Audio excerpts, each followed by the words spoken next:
Hi అండి, hello, welcome back to Swarnasri kitchen. మీ స్వర్ణ. అందరు ఎలా ఉన్నారు? బాగున్నారా? మేము కూడా చాలా చాలా బాగున్నాం. మీరందరూ కూడా బాగుండాలని నేనైతే మనస్ఫూర్తిగా అయితే కోరుకుంటున్నాను. ఇగోండి, ఈ సంవత్సరం మొదటిసారిగా నేనైతే బోడకాకరకాయ అయితే కూర చేస్తున్నాను అనమాట. మేమైతే బోడకాకరకాయ అంటాం అనమాట. మరి ఆ కాకరకాయ కూడా అంటారు దీన్ని. దీంట్లో చాలా అంటే చాలా మాంసం కృతులు అయితే ఉంటాయండి. బాగా వీటిని ముక్కలుగా చేసుకునేటప్పుడు ముందుగానే మనం కాకరకాయలని శుభ్రంగా వాష్ చేసుకోవాలి. సాల్ట్ వేసుకొని ఖచ్చితంగా వాష్ చేసుకోవాలండి. సాల్ట్ వేసుకోవటం వల్ల పైన ఉన్నటువంటి కెమికల్స్ కానీ ఇంకా అవన్నీ పోతాయి అన్నమాట. కంపల్సరీగా చేయాలి. తర్వాత శుభ్రం కడుక్కుని వార్చుకోవాలన్నమాట. తడి లేకుండా తుడుచుకొని ఇలా ముక్కలుగా అయితే చిన్న చిన్నగా చేసుకోవాలన్నమాట. ఇది ఒక్కొక్కసారి కొంతమంది వండితే కొంచెం చేదు కూడా ఉంటుందండి. చేదు లేకుండా కొంచెం చాలా టేస్టీగా సూపర్ అంటే సూపర్గా ఉండేటట్లు నేనైతే చేసి చూపిస్తున్నాను. నేనైతే 1/2 కిలో బోడ కాకరకాయలు అయితే తీసుకున్నాను. దీంట్లో కావాల్సిన ఇంగ్రీడియంట్స్ అయితే ఇప్పుడు చూపిస్తాను.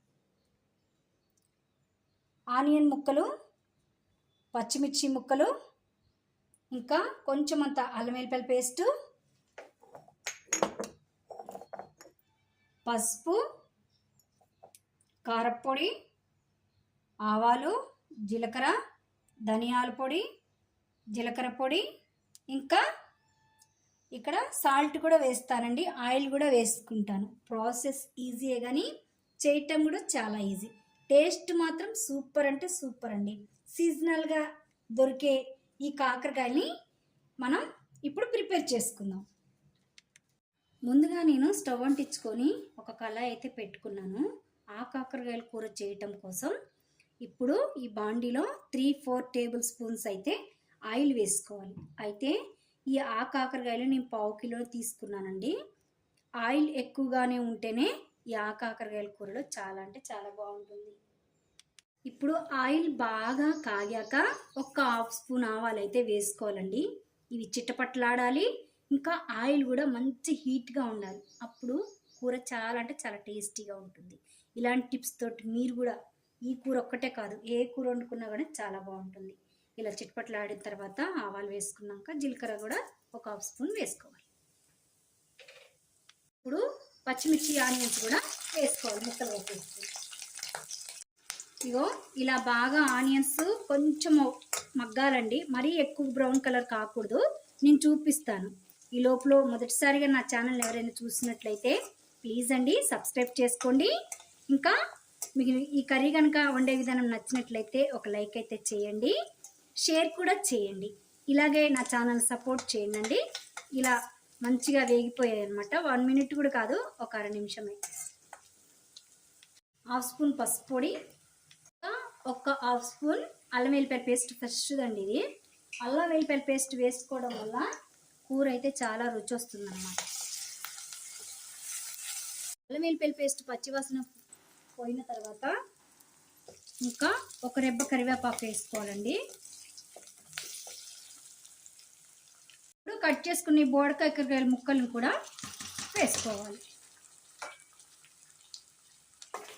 ఇవ్వండి, మంచిగా కలుపుకోవాలి. కలుపుకొని వీటిని మంచిగా ఫ్రై కానివ్వాలన్నమాట. మూత వేసుకోవాలి. వీటిని బాగా కలుపుకొని ఇప్పుడైతే సిమ్లోనే ఉంచుకొని మంటని మూత వేసుకొని మంచిగా వేగనివ్వాలి. అలాగే ఉడుకుతాయి కూడా. ఎక్కువ ఫ్లేమ్ పెట్టుకుంటే కాకరకాయల కూర మాడిపోతుందండి. అందుకని ఇప్పుడైతే మూత తీసి మన కాకరకాయ ఎలా ఉడికిందో చూద్దామండి.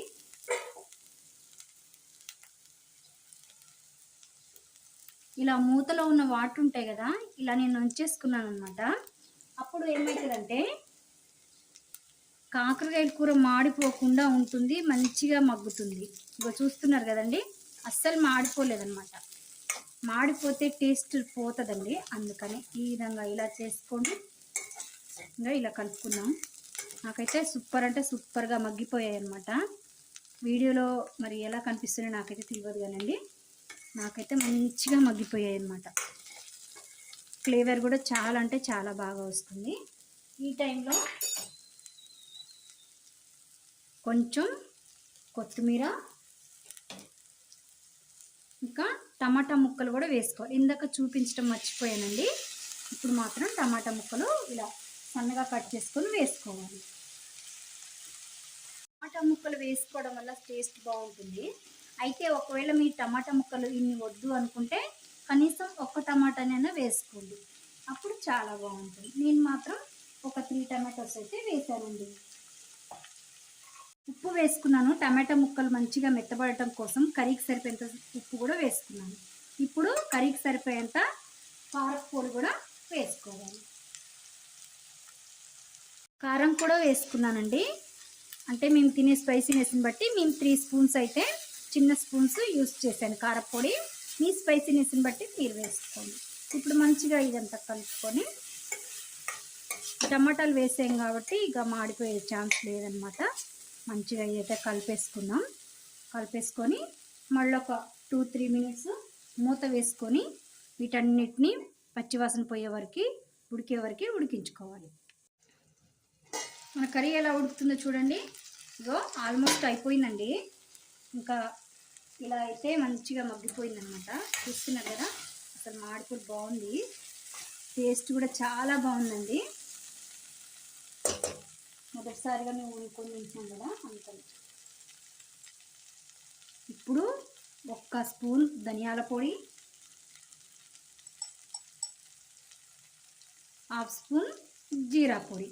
ఈ పొళ్ళు ఉంటే మీరు వేసుకోండి, లేకపోయినా కూడా బాగుంటుంది. నేను ఇంకొక టేస్ట్ వేయడం కోసం పొళ్ళు వేసాను. ఇప్పుడైతే లాస్ట్లో కొంచెం కొత్తిమీర కూడా వేసుకొని ఇలా మంచిగా ఈ వేసిన పొడులు కలిసేలాగా కలుపుకోవాలండి.